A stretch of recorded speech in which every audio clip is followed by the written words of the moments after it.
Bonjour, alors je vous fais cette vidéo pour vous montrer comment vous pouvez retirer le branding du gouvernement français de vos apps dont l'interface graphique a été développée avec React DSFR. Donc l'enjeu, c'est si vous avez développé en open source un service public, qu'il puisse être réutilisé en dehors de l'État français. Parce que à partir du moment où vous utilisez le DSFR, donc que la Marianne apparaît, que la fonte Marianne est utilisée, que le jeu de couleurs du DSFR est utilisé, normalement le site doit être déployé sur un .gouv.fr ou en tout cas il faut un agrément du SIG pour pouvoir déployer le site. Et c'est un peu dommage en fait que des services comme Démarche simplifiée par exemple ne puissent pas être réutilisés juste à cause d'une question de branding. Donc avec React DSFR, vous pouvez juste avec une configuration que vous pouvez même changer dynamiquement, rendre votre application marque blanche. Et vous pouvez même permettre à l'entité qui déploie votre application d'appliquer son thème, donc de changer les couleurs, d'appliquer sa propre fonte. Et je vais vous montrer comment on fait ça dans cette vidéo. Donc là, on a un starter DSFR classique qui utilise des composants de Material UI. D'accord? Donc là, il est complètement au DSFR. Mais si je vais là et que je fais, donc là j'ai défini une variable isGovernment instance, je vais le mettre à false. Ok. Et là je vois du coup que en fait la Marianne a disparu. On utilise une autre fonte. Il y a un autre jeu de couleurs. Il n'y a plus les liens officiels. Et donc là c'est bon en fait, on peut déployer cette app en dehors du contexte de l'État. Donc maintenant on passe sur la partie tutoriel. Donc ce que je vais faire, c'est que je vais rollback les changements que j'ai fait sur cette app pour la rendre white label. Je vais les réappliquer au fur et à mesure avec vous en vous expliquant. Donc là c'est juste ici que tout se passe en fait. Ça, je vais le commenter parce que je le redécommenterai plus tard. Et je vais remettre MUI DSFR Provider là, parce que ça, normalement, la plupart d'entre vous sont déjà habitués à utiliser ça pour pouvoir utiliser les composants de Material UI, par exemple pour le date picker, pour les tables, pour tous les composants qui sont pas disponibles dans le DSFR. Donc là, je remets voilà, en mode basique.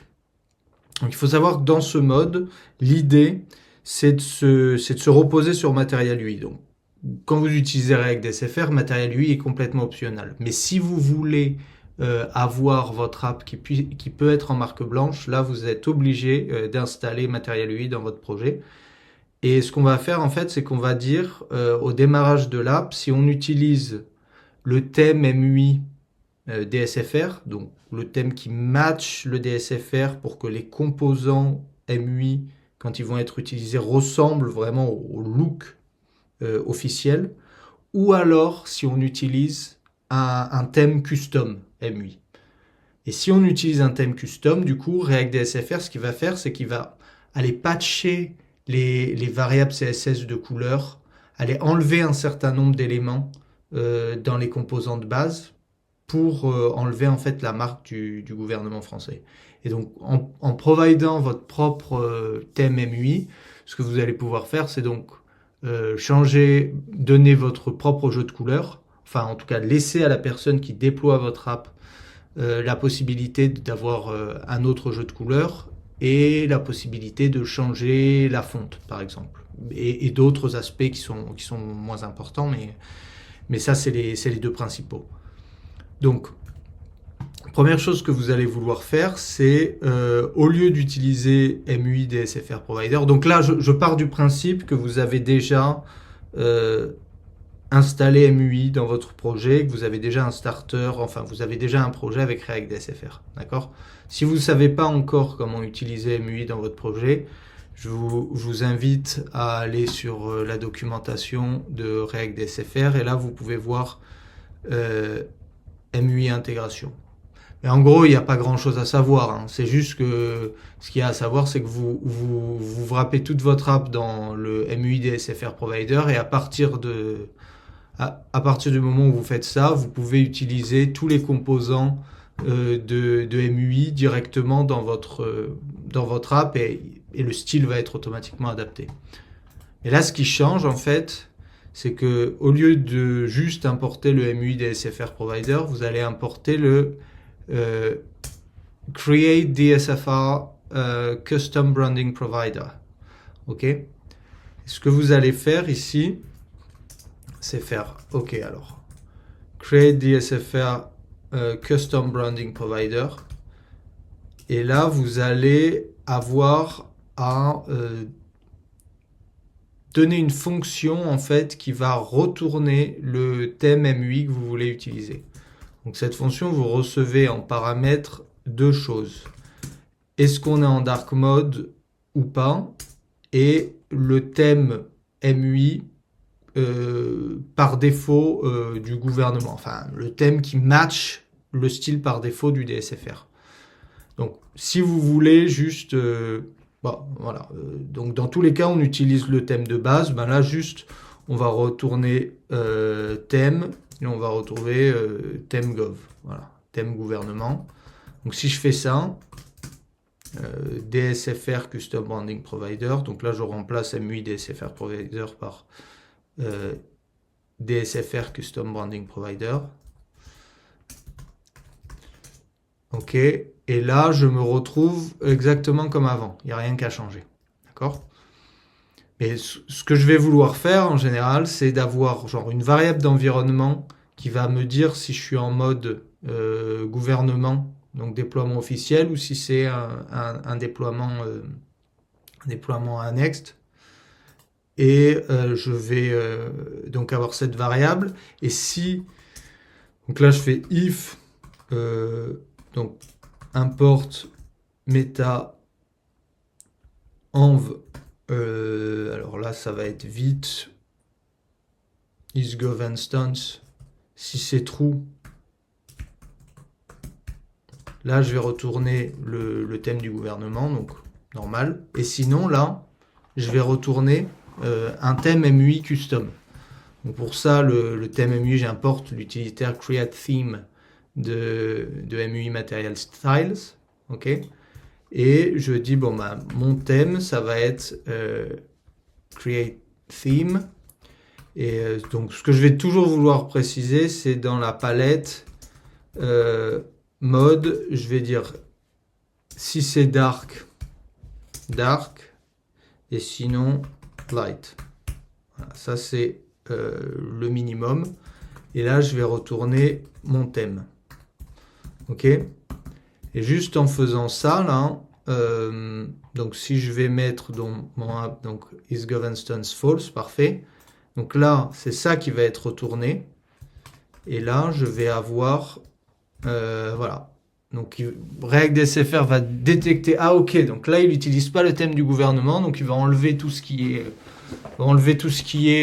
rapport au gouvernement, là, donc la Marianne et tout ça. Et il va patcher les couleurs, donc les CSS variables où il y a les couleurs, il va remplacer par les couleurs que vous avez mis dans votre thème, quoi. Donc là, on a du bleu, mais je sais pas, juste pour vous montrer, si je fais primary et que je fais main, donc là je vais faire au talent, hein, AA 0000, allez voilà, du rouge, comme ça sera évident. Et là on voit, ça a appliqué du rouge en couleur principale, ce qui n'est pas du tout une bonne idée, mais juste pour vous montrer. Donc ce que vous pouvez faire aussi, ce que vous allez sûrement vouloir faire, c'est de dire ok, je veux changer la fonte, je veux qu'une autre fonte soit utilisée. Donc là, par défaut, c'est Roboto, la fonte qui est utilisée dans MUI. Mais si par exemple vous voulez utiliser la fonte Gaze, qui est la fonte de Vercel là, à la mode, voilà.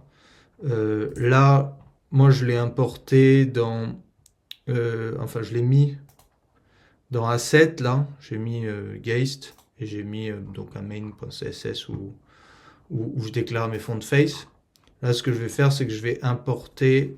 Ah, bah, je ne l'ai pas commenté encore. Donc, j'importe asset geist main.css. Et là, ce que je vais pouvoir faire, c'est dire, bah, je crois que c'est typographie, font family, et je vais mettre Geist. Voilà. Et là, ça va faire en sorte que tout soit appliqué. Voilà. Maintenant, si vous voyez, si je vais analyser là, family name Geist. OK? Donc, ça fait que maintenant, c'est Geist qui est utilisé partout. Donc une autre chose que vous allez vouloir changer, c'est le favicon là, dans la tab. Donc vous voyez en mode gouvernement là, c'est obligatoirement une petite Marianne comme ça. Mais si vous passez en mode white label, React DSFR remplace ça par un favicon transparent là. Et si vous voulez mettre votre propre favicon, c'est très simple. Vous pouvez l'importer, importer une image PNG, SVG en tant qu'asset, en tant qu'URL là, et vous pouvez la préciser optionnellement. Donc là, favicon URL, logo INSEE PNG URL, et si je recharge, là vous voyez, il y a le favicon de l'INSEE. Voilà. Maintenant, on va voir comment on peut optimiser pour que le passage de officiel à white label se fasse le plus smooth possible. Donc, si vous utilisez uniquement des composants MUI et React DSFR, tout va bien se passer automatiquement. Par contre, si vous avez créé vos composants custom vous-même en écrivant du style et en utilisant les couleurs de la palette de décision du DSFR. Donc, ce que vous faites normalement, si vous avez besoin de créer des composants, c'est que vous allez et vous utilisez les utilitaires de CSS in JS pour les espacements, les breakpoints, et vous utilisez surtout les couleurs de la palette. Vous voyez, il y a 612 couleurs.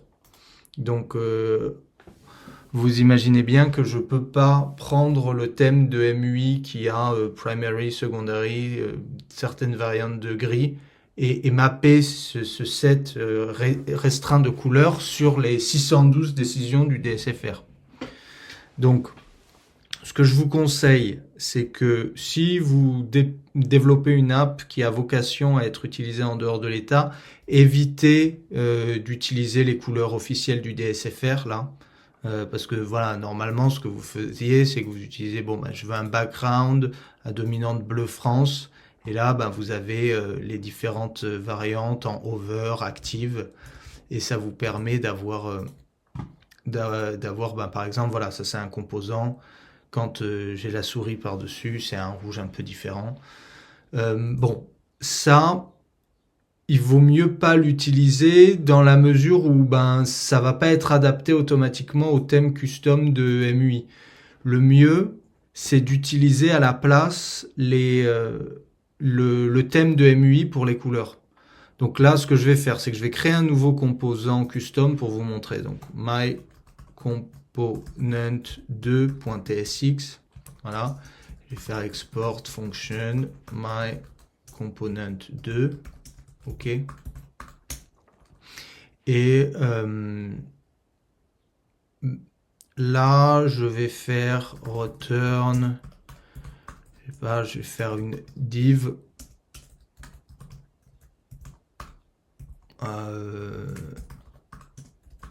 Hello world. OK. Et là, je fais une class name. Non, plutôt, je vais faire un style tout simplement. Et je vais dire que, comme avant, quoi, j'utilisais le namespace hop at codegouv avec DSFR, voilà, fr. Et là, je sélectionne, je sais pas, je vais sélectionner, voilà, pour un background, voilà, je sais pas, ça par exemple, voilà, ce background là.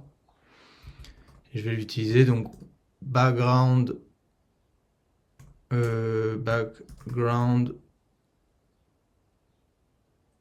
color, voilà, et j'utilisais ça, voilà.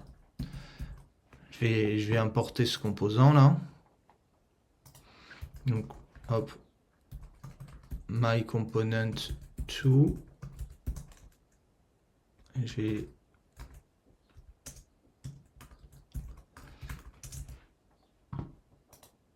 ok, voilà, bon, c'est un peu moche, mais vous voyez quoi. Et ben ça, le problème, c'est quand je change d'un mode à l'autre, là, ben ça va pas s'adapter quoi. Donc là, je passe en mode gouvernement. Euh, hop, ça reste le même, ça reste exactement le même vert à peu près. Bon, attends, ce sera un peu moins moche comme ça, voilà, vert bleu. Mais par contre, voilà, si j'utilise, au lieu d'utiliser ça, si j'utilise la palette du thème, donc je reprends mon composant là, et si je fais ça, je fais import, par exemple, je vais utiliser MUI Material Styles, je vais utiliser Use Theme. Donc là, si j'utilise Use Theme ici, je vais avoir, au lieu d'utiliser les couleurs décision du DSFR, je vais pouvoir utiliser les couleurs de la palette MUI. Et là, par exemple, je vais faire, je sais pas, Success Main, par exemple, comme background. Et ça, en fait, c'est bon, parce que quand je suis en mode gouvernement, j'utilise quand même les couleurs du gouvernement. Mais quand je passe en mode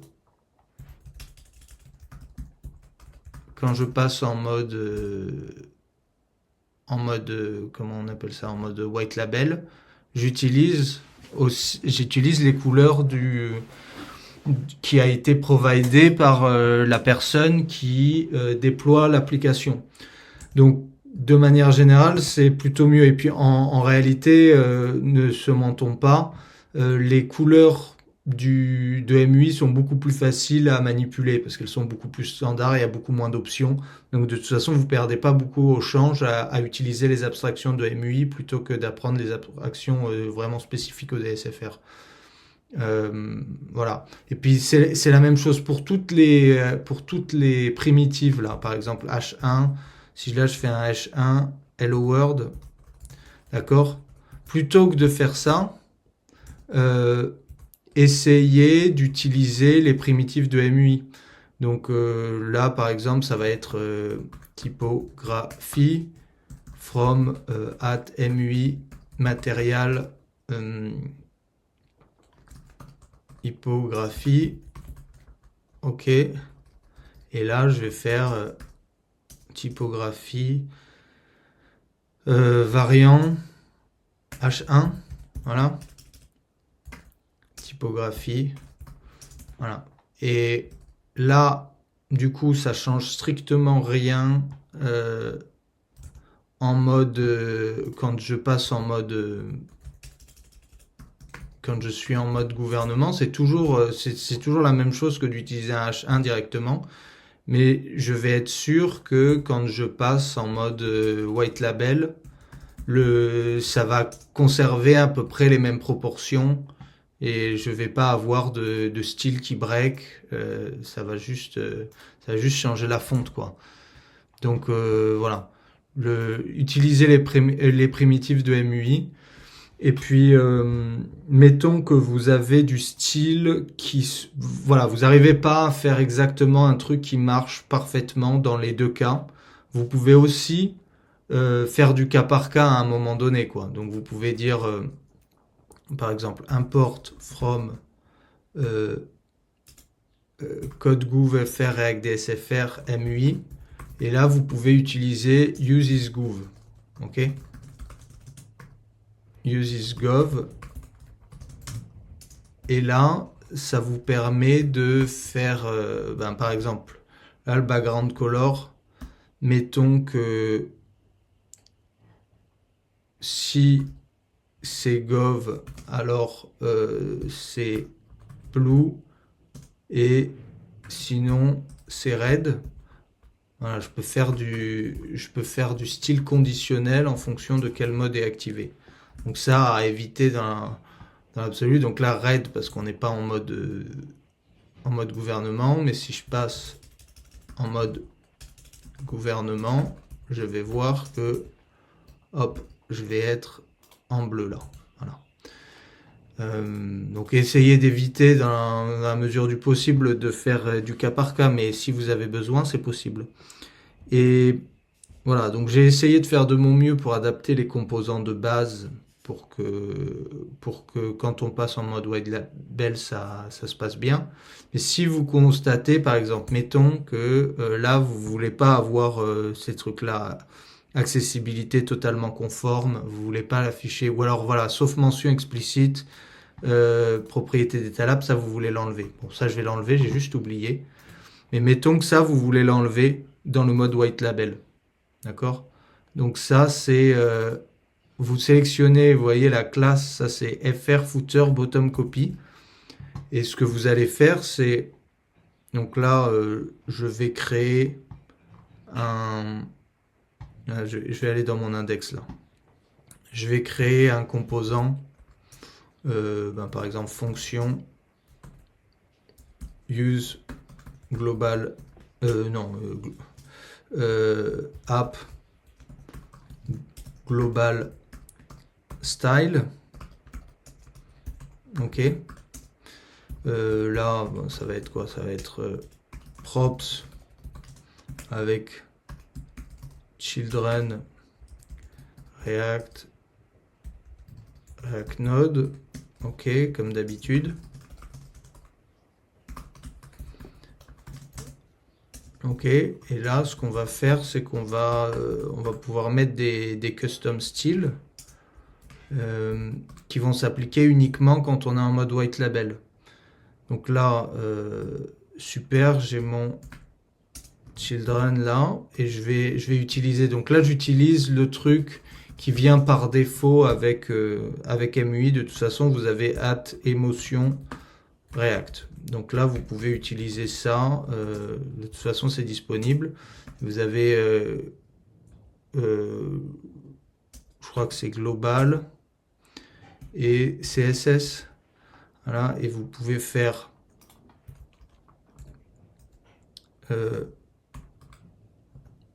global style CSS là, et vous allez pouvoir mettre par exemple là ce qu'on avait c'est cette classe là, et on va utiliser quand même la type safety pour au cas où elle soit retirée plus tard. Donc vous pouvez faire avec DSFR, je vais utiliser le namespace fr là, et je vais dire bon, ok, alors je veux que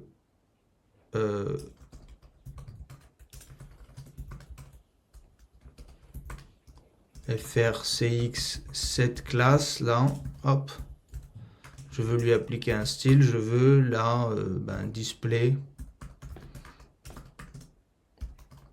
none.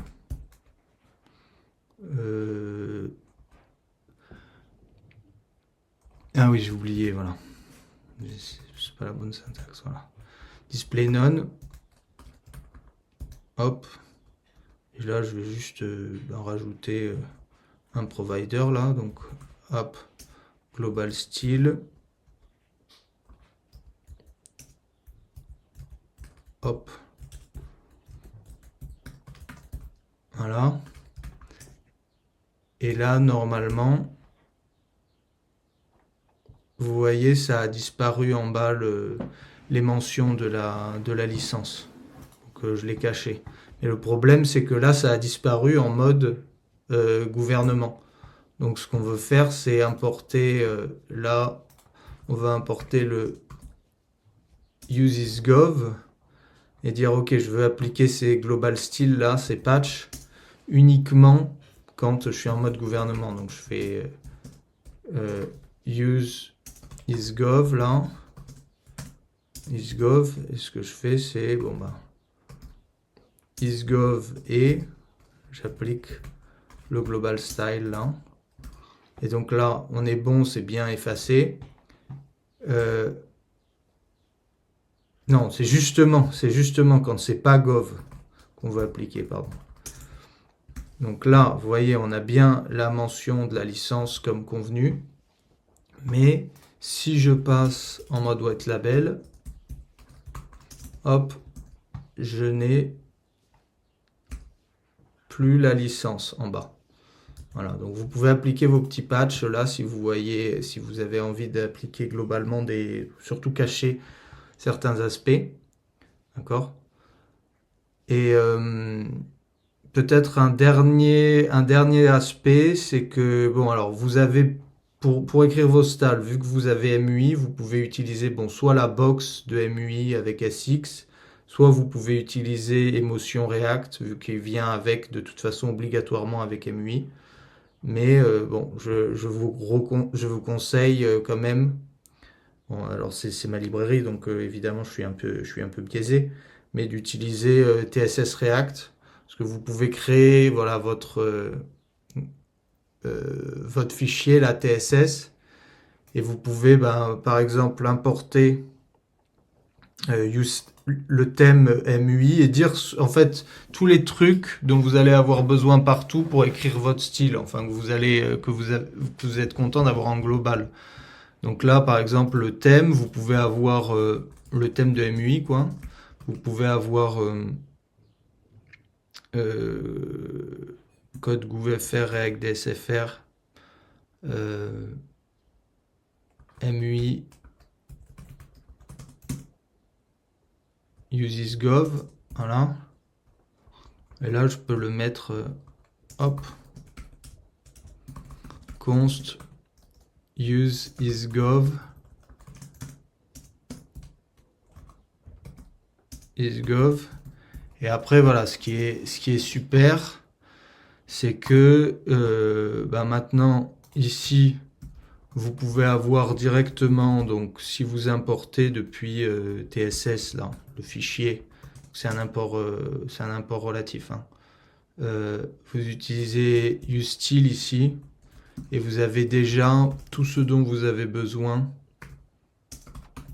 Donc vous avez le thème de MUI, vous avez CX, CSS, vous avez isgov.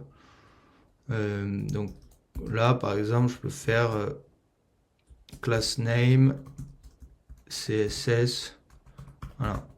Et ça, c'est l'équivalent. Voilà. Ou vous pouvez faire comme TSS est prévu d'être utilisé, c'est-à-dire d'avoir donc un useStyle ici, donc vos styles qui sont détachés du composant. Donc use styles TSS, donc vous donnez un nom à votre fiche de style, donc my component 2 par exemple, et vous faites create là, et ici vous allez pouvoir avoir directement tout ce dont vous avez besoin pour créer. Donc là vous avez useGov, vous avez le thème là, hop, et vous pouvez faire par exemple route.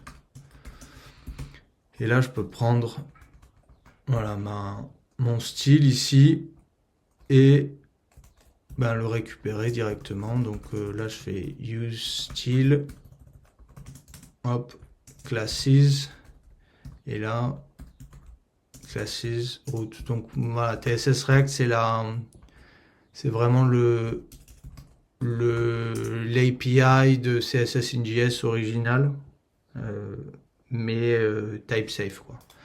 Et là, si je vais dans mon fichier, dans mon déploiement, je vois, voilà, c'est exactement la même chose qu'avant. Sauf que là, vous voyez, je sais que là, c'est myComponent2, donc c'est plus facile à débugger vu que je lui ai donné un nom. Voilà. Enfin bon, c'est pas un tutoriel pour TSS React, mais c'est juste que voilà, je voulais vous dire, si vous voulez avoir isgov et le thème disponible, vous pouvez le faire comme ça. Et si vous avez la flemme de créer un fichier TSS à part et de définir ce que vous avez besoin, vous pouvez aussi importer from TSS React MUI là, et ça va marcher. Vous allez avoir le thème, vous allez juste pas avoir... ce qui va vous manquer, c'est isgov, quoi. Enfin, voilà. Ok, n'hésitez pas à me contacter si vous avez des besoins d'accompagnement. De toute façon, il n'y a pas énormément d'apps qui ont vocation à être réutilisées. C'est en général les projets un peu ambitieux qui ont vocation à être réutilisés en dehors. Donc, n'hésitez pas, je peux faire du support au cas par cas et essayer de vous guider. Et ah oui, un dernier truc, c'est que si vous utilisez Next, étant donné que c'est du CSS in.js, n'oubliez pas que vous avez besoin de faire use client sur tous les composants où vous utilisez useStyle, vous utilisez Emotion, ou alors vous utilisez la box avec SX de MUI, malheureusement. Voilà. Donc vous pouvez toujours utiliser des serveurs composants, mais disons que vos serveurs composants, vous devez avoir un level pour tout ce qui est process des data, fetching, et puis vous devez avoir un autre composant qui utilise juste client, où là il y a vraiment vos styles, quoi. Il y a un petit niveau d'indirection, quoi, qui est un peu pénible, mais bon, tant qu'il n'y aura pas de side channel pour les serveurs composants, on est obligé de faire ça. Voilà.